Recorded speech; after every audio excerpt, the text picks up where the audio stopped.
Ron, what was the message today for the team? Um, reviewing the film from yesterday, make corrections, get ready for Buffalo. Seems pretty simple. One game here, task at hand. You feel like anything needs to be said, or everybody pretty much knows exactly what the expectations are?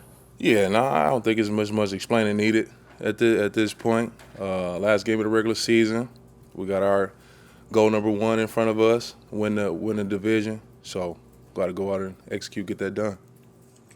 Ron, is the feeling after this loss any different than after the other losses this season? More resolve, or do you need to change anything? What are your thoughts there?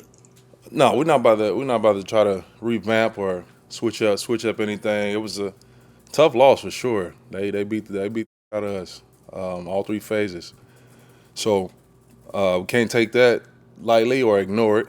Figure out where we lacked, how the game got away from us, and in preparation for Buffalo, so we go out and execute and say win the division. I think it was 27 minutes into the game. You guys were down by a touchdown, had even yardage, even for all everything was even across the board. Curious in your mind, offensively, what you think changed from that moment forward. Kind of hard to say. A team like that, they play very sound football, very in tune with each other, and they execute at a high level. So we have to do the same. You have to do the same. You got a team that's a well-oiled machine. You got to go out and execute the same. So opportunities that we missed, can't really afford to do that in those type of games. So just bad plays at the wrong time, whether it's turnovers or busted coverage or missed blocks. You get in a game like that with a team that execute at a high level, it'll get away from you quick. With this game, obviously, last time you guys faced them, and I know you got injured in that game, they got a lot of pressure on you, four-man rush.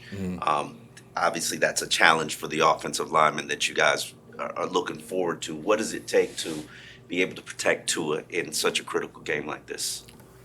Yeah, every game. That's the goal. First objective is to keep one as clean as possible. So that's never going to change no matter who's the front. 4, 5, 6, it don't matter. We try to keep them as clean as possible. So that's going to be our objective number one. So in our preparation this work week, we're going to go over our protection, make sure we try to keep them as clean as possible. Terron, how much have Durham and Julian helped you in terms of attaching some of those wide blocks off the edge all year long? Just kind of talk about their ability and what they've done to the running game. Yeah, them two are amazing. They're great. They feel like an extra lineman when we get a chance to run some plays with them two in the lineup. The understanding of leverage, angles, combination blocks, pretty seamless. Like, it feel like O-line to O-line. So definitely a lot of praise to Drew and Durham. Ron, I've been asking everybody about, in light of the Chubb injury, being on the field, when the deficit is so large, when the game is basically out of hand. What are your thoughts on the Chubb injury and your thoughts on being on the field in such a large deficit? We here to play. You know what I mean? We're here to play football.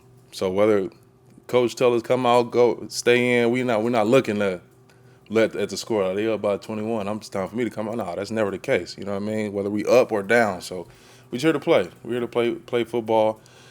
Chubb specifically, he love it. Like, that's what he loved being out there. Regardless, he's not a guy that chase stats or watch the scoreboard. Chubb just love to play football. So it was never be a situation for him to be like, they up big, coach, take me out. That's not him. How hard was it just seeing him go down? It's tough. It's tough, man. I've grown closer to B Chubb throughout this process.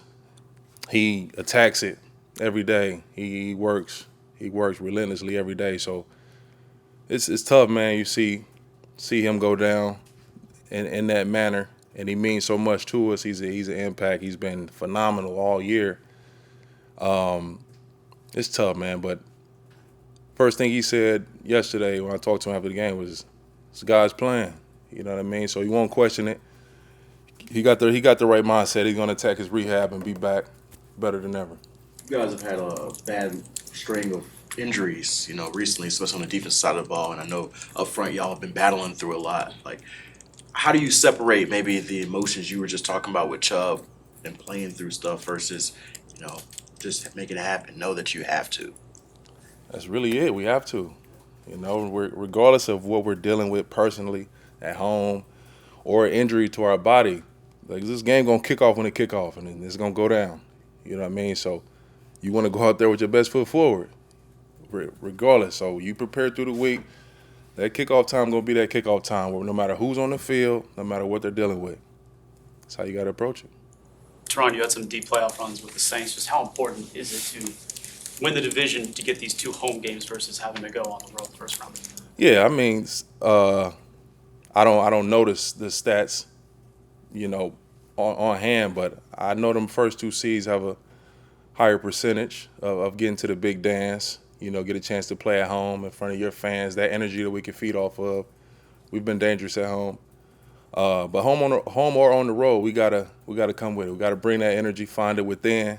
It's always better when it's the home crowd that can feed into it and they can be on the field with us. So locking up that 2 seed would be huge for sure. But if we got to go on the road, it don't matter, man. Don't matter. We got to line up and go. You talk about how good you guys have been at home and the fans. What operationally feels different at home versus the road for you guys? The road presents some challenges through communication, like you said, operation. So silent count, the silent cadence is 11 people trying to non-verbally communicate, and sometimes it get a little gray.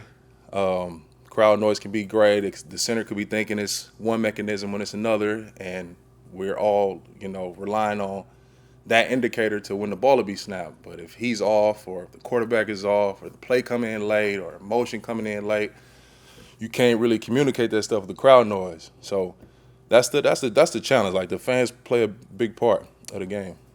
Is it more impactful for your offense, like you mentioned, given how much motion and timing is based on? I mean, it is a challenge for the details. Yeah, for the motions, snap timing. That's probably the biggest challenge for the offense on the road. Is a lot of the snap timing Tua can control with when he verbally asks for the ball. But now he got to kind of watch the motion happen, tell Liam when to snap it, and Liam got to kind of snap it on time. So just small details like that people don't really know or understand, but that's a big part of the game. I can ask one more just from educational Oh, go purpose. Like, the Ravens, at least when I saw it, looked like they were maybe shifting a little bit like late based off your motions. Is that something unique to them, or have you seen other teams try to maybe, I don't know if they're timing up your snap count based off the snap point or the motion?